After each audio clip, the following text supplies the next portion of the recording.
Good evening, ladies and gentlemen, and welcome to yet another episode of the Sports Insiders. I am the sniper, and that is the MLB sports agent himself, Sean Russey.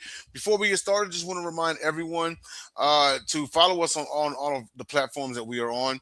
We are on YouTube. You're probably watching this on YouTube right now, so hit the like and subscribe button for all updates and new episodes. We're also on Facebook, X, Instagram, and also got the 2-for-1 special on TikTok, Sideline Sports Entertainment. So, with that being said, and also pay very close attention here in a few weeks because the crew will be down there in the Bay Area covering Super Bowl week for 2026. Um, so that'll be a great time. We'll have, of course, all of our times on Radio Row, opening night, the whole 9 yards. We will be there and we will be broadcasting. So and conducting interviews as well and uploading them from everybody we come across. So more great material. So another year we're covering Super Bowl week. Everything's gonna be fun. So Sean, how's everything going tonight, man? No, everything's going good, man. We had a great national championship, so everything was going good. Absolutely, absolutely, man. How about that too, man? Like the Moses, isn't it crazy that Indiana won a natty before Oregon? Yeah, and then it just came out, I think a few hours ago, it was the most watched national championship ever. And I think probably as the official numbers come out, the game's going to spike there towards the third and fourth to reach those numbers. Because I don't think initially it was hitting those numbers because I think everybody kind of expected an Indiana blowout. And I think a lot of people kind of tuned in around halftime and went, oh shit, Miami's still in this thing. Yeah, probably so. And the thing is it was only a 10-point deficit, you know. But especially this because you figure you got a team who hadn't been in it and won in a long time versus a team who's never won. And they So were the home team essentially. So it was mhm, one of the things that I think kept Miami in it was the crowd because they went in as almost 9 point dogs until the last day that the spread kind of moved a little bit thanks to moved to heavy 7. betters on Miami. But man, to be 9 point dogs even in a home game that's a tough win to go get. Yeah, it is. You're going against the 15-0 Big Ten champions and a Heisman winning quarterback. That helps as well. But this especially kills the narrative of, oh, there ain't going to be any ratings if the SEC ain't in it. Oh, there ain't going to be any ratings if Alabama's in it. Well, the SEC was nowhere to be seen. And for the third straight year, a Big Ten team has won a national championship. You know what's so funny that I was thinking about is Sean, if you took a break from watching college football for like the last 7 years, or let's say you woke up out of a coma, right? And you were catching up, and I told you, hey, for the last 3 years straight, a Big Ten team won a national championship, a different Big Ten team. You would believe me if I told you Michigan. You would believe me if I told you Ohio State. But would you believe me if I told you Indiana? Especially if I didn't understand the portal and other things that have changed the landscape here. I don't think anybody would ever, at the beginning of the season go, Indiana's a contender. Exactly. Like if you would like if coming into the season, right? It was to be said, okay, a Big Ten team is going to win a national title this year, but not Michigan or Ohio State. What names would have been thrown around? Penn State, especially since they still had James Franklin. Michigan State maybe could have a shocking year, or even the new incoming teams like maybe USC Yeah, or I mean, Oregon even. the great thing still right now, at least the way it's set up, is you can win your conference. You can do shitty out of conference and win your conference and still get in there. But I think the Big Ten, kind of like the SEC, it's iron sharpens iron. So by the time they get to the playoff, not that the ACC isn't up to par because Miami clearly showed they were at throughout the whole tournament, but some of these conferences are just built differently, and I think that's kind of what we're going to see more going forward. It's going to kind of lay into what we do tonight. I think the competitive balance, unfortunately, is going to swing towards these bigger conferences even more. Yeah, indeed. One can only guess what the Pac-12 is going to be next year. But with that being said, we're going to go ahead and go because we're not talking about. We had a nice mini convo about college football, but tonight's about Major League Baseball. Okay, so we all have seen that Kyle Tucker. What is it? 60 million a year he's getting. Yeah. King Tuck is now a Dodger, and he is being added on to an already stacked roster. And it seems like the conversations are getting louder about should there be a salary cap in baseball? And if you're the ones asking it, well, funny you mentioned that. So The top 10 tax teams by cap number. The Dodgers, of course, lead the pack with 400. Man, they're they're almost 200 million clear of the second place team. They're at No, it's 420. crazy the amount of money they're spending. It is absolutely. It's 429 million. Then you got the Blue Jays at 289 million, Phillies at 284 million, Mets at 262, Yankees at 254. They're in the middle of the five. Or the 10, excuse me. The Red Sox are at 276 million. Padres 268. Okay, this is not in any order or anything, but Dodgers clearly on top though. Braves 266, Astros 248, and San Francisco Giants 226 million. After the Cubs got Alex Bregman, they now sit at 256. And also for the first time in luxury tax, so only 2.5 million due compared to the Dodgers' third time in tax, 161 million due and expect to exceed 300 by opening day. Sean, you want to shine some light on this? Yeah, so Blue Jays and Phillies still have roster spots to fill, so that's expected to hit. Those you'll have three teams over 300. And bless you. And then Thank I you. think also, with the Mets, coming onto the show, they just acquired Peralta, the ace from the Brewers, today for two young prospects. So they're going to take on even more salary from that 262, which does include the Lewis Roberts deal, which was earlier in the week. Yeah. But the 262 is definitely going to jump again now. They'll probably be in the 280, 290 range. I'm not sure what Peralta's deal is, but I think they're taking on a lot of money there. The Mets have gone out and really basically done what a third of the league doesn't want to do, or actually two-thirds of the league if you look at the numbers in terms of 10 top teams being over 200 million, is they're not trying to keep up pocket-wise with the Dodgers. But the Mets and Phillies are saying, well, if we're going to win the National League, there's really no other choice we have. Even with the five players the Mets lost, they've gone out and they've spent insane money. I know the Dodgers are doing it by deferment, and that's part of the reason their number is not higher, especially with Otani and this recent deal with Tucker. The Mets actually gave Bichette a recent deal, I think 24 hours, 12 hours after the Tucker deal, and it's all up front. He's Yeah. getting 40 this year, he's getting 40 next year, he's getting 40 the third year if all the options are picked up. No deferment. So it's interesting to see the tack they're taking too, because they're still paying Bobby Bonilla, and I'm sure that reminds them, like, hey, we're not doing deferments, because at the end of the day, I think that's going to come back, a decade from now and really hurt the Dodgers, and they're going to be back to that kind of dwindling franchise that they had been before they kind of got back to spending. Yeah. Yeah, indeed. And uh, uh, yeah, it would be in the Mets' best interest not to do deferments. I don't know if anyone's ever. I'm pretty sure a few have tried ever since Bobby O'Neill, but they were like, "Nah, nah, we already got kicked in the ass once," But No, and this, he still has 2 years or 3 years left on it. I mean, can you imagine if Otani has to retire early, how many years we're going to see the article? It's Otani payday now. yeah, every single year because they already have Bobby Bonilla Day. I think it's like July the 7th or something, Yeah. and it's going to be a there's going to be clearly a Shohei Otani Day. At least our next topic, and that is how the luxury tax affects player acquisitions. Um, oh wait, I'm sorry. Back to the last one real quick because I forgot to do the bottom five. The bottom five, these guys are they're not even at 100 million. So you got the Guardians at 78 million, Rays at 76, Cardinals 67, National 67, and the Marlins at 60 million dollars.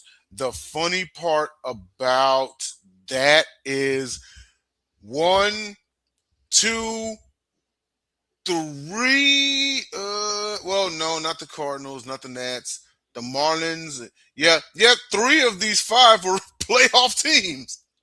Yeah, the Marlins were right in there, fighting to the end. The Rays, they were under 500 this year, but they've done amazing things with that number before.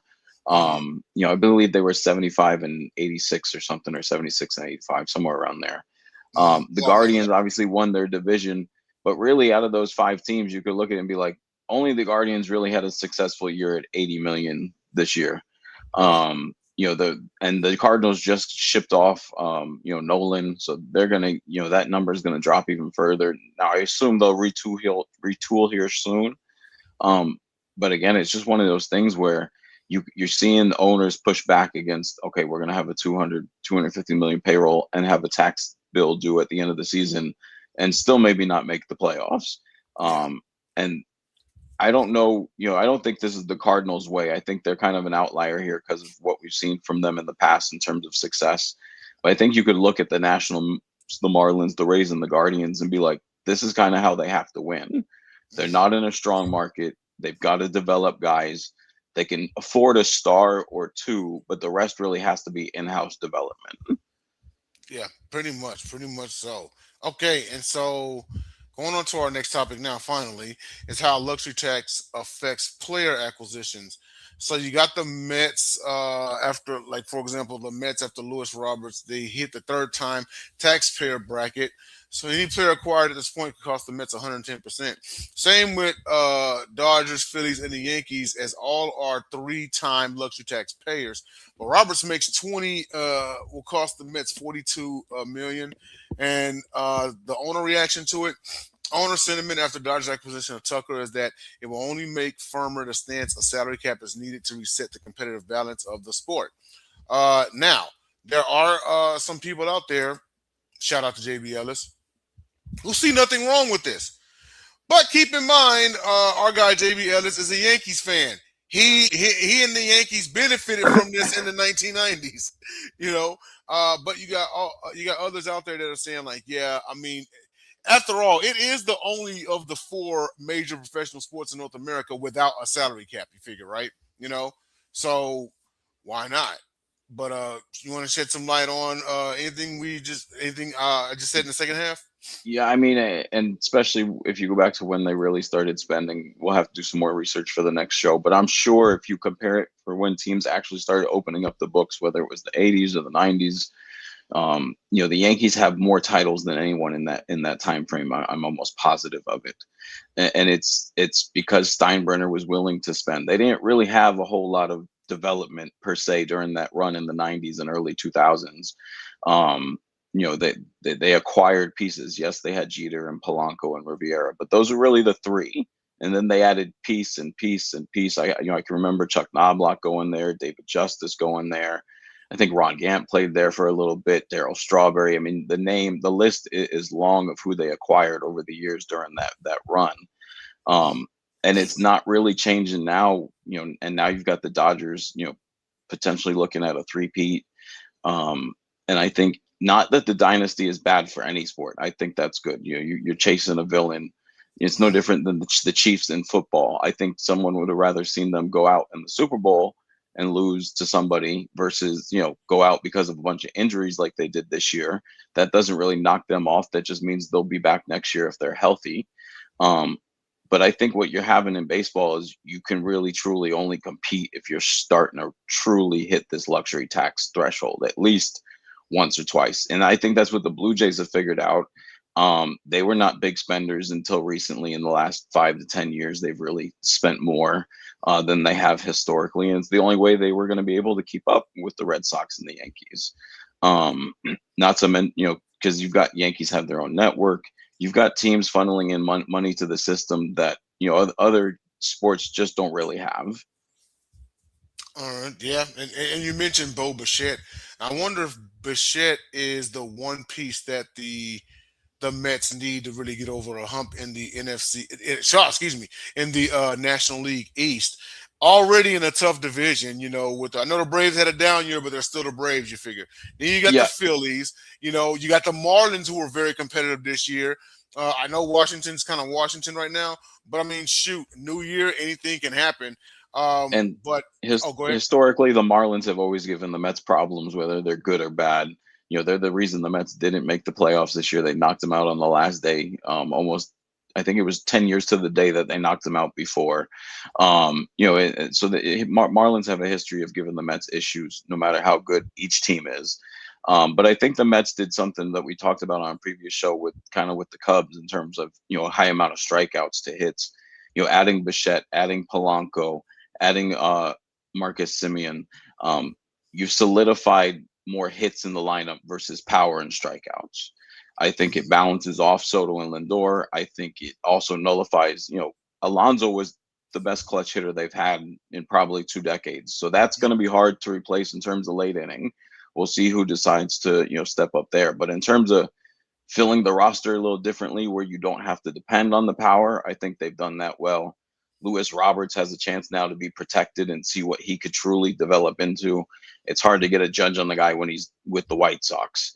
And he did pretty well there for a couple of years. And, after that, they've really kind of sold the farm there. So he had no protection this year. It'll be interesting to see what he does with a Lindor behind him, or if he's behind Lindor and in front of Soto.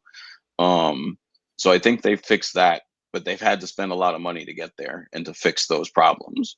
And they were Yeah. willing to give up their top prospects to do so, because I think, like most of us know, I don't know the actual number, but 1 out of 20, 1 out of 30 out of these top prospects is actually going to come up and make this huge impact for your franchise. Some other guys may become decent role players or fill in starters, but you don't have a ton of all-stars just sitting in the farm. If they were all-stars, they'd be called up at 19 like a lot of these international prospects are. Exactly. And that's, kind of the differential there too, is the international talent that these teams is getting are so much better than what they have in the farm right now.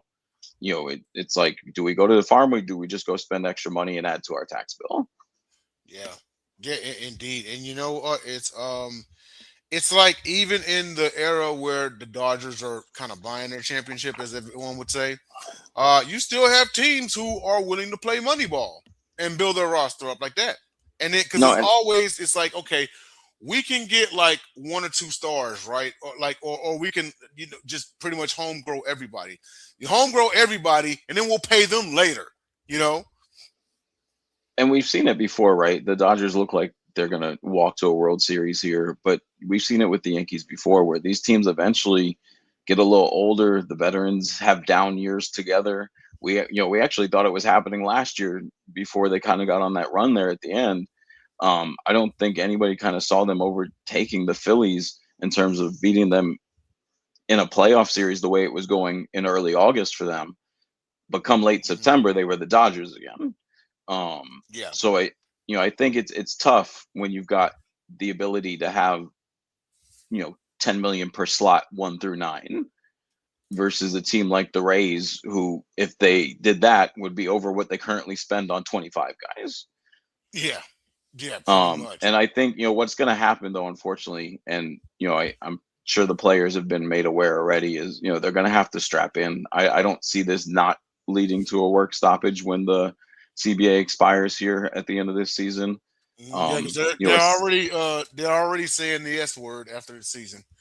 yep, there's a salary cap would require a floor as well, kind of like the NFL does, Hmm. where it requires teams to hit a limit. I know, just off the top of my head, I know Atlanta, Tennessee, and one other team was in danger of not hitting the 3-year average, and that then costs you draft picks, and then eventually leads to further penalties. The MLB, if they do this, have to look at that type of structure, because I'm guessing, kind of like the NBA, they're not just going to do away with luxury tax; they're going to keep it involved in some fashion. But you've got to start heightening the penalties. I think obviously the penalties right now, by just increasing the bill, and I know some of it, when you hit a third time, you have some less movement to trades and salaries you can take on in a trade and things like that. I just don't think it does enough in terms of, when free agency comes, you could still go spend, like you're the Rays and you've got $300 million difference between you and the Dodgers. Um, and they're like, oh, we've got 300. No, I think if you set a cap, you've still got to hit the penalties, and you've got to make sure there's a floor. So teams like the Rays, do come up a little bit, even more so than maybe they're comfortable with. But if it's over a 3-year period, they can still come up 1 year and then keep two down years and still hit the average. Yeah. We see it in football all the time. They play with it. They play with it. They'll hit it the third year, and then the next 2 years they'll empty it back out. Right. Um, but I think it's going to be a long argument. I think owners are kind of tired of having to try to keep up with 4 or 5 teams that are able to do it because of markets, TV deals, other deals that they just have funneling in. Like, I think the Yankees have a beverage deal similar to like the Cowboys and Pepsi. Those are things that, like, the Tampa Bay Rays can't count on a beverage deal. The Washington Nationals can't count on a beverage deal. These are some of the things that, I'm not saying you take that away from them, But if they're able to spend it and continue to spend over the threshold, you've got to be at least a little more penalized, because obviously the penalties right now not scaring these teams off from spending a lot of money. No, no, not at all. But we also, I think the judgment is going to come after the season is over with, and seeing if it does lead to a stoppage. But other than that, that's our show for today, ladies and gentlemen. Thank you for tuning in to the Sports Insiders. Tune in to Top Rope Talk on Monday. It'll be myself, this guy right here, Sean Russi, and also Jacob Christner. We'll do a recap of this Saturday's WWE Saturday Night Main Event and our official Royal Rumble preview and predictions. So tune in on Monday. Also tune in to the Gauntlet tomorrow night. We've got a Championship Sunday preview. Pats Broncos, Rams Seahawks. So definitely tune in for that. And we will see you all next week.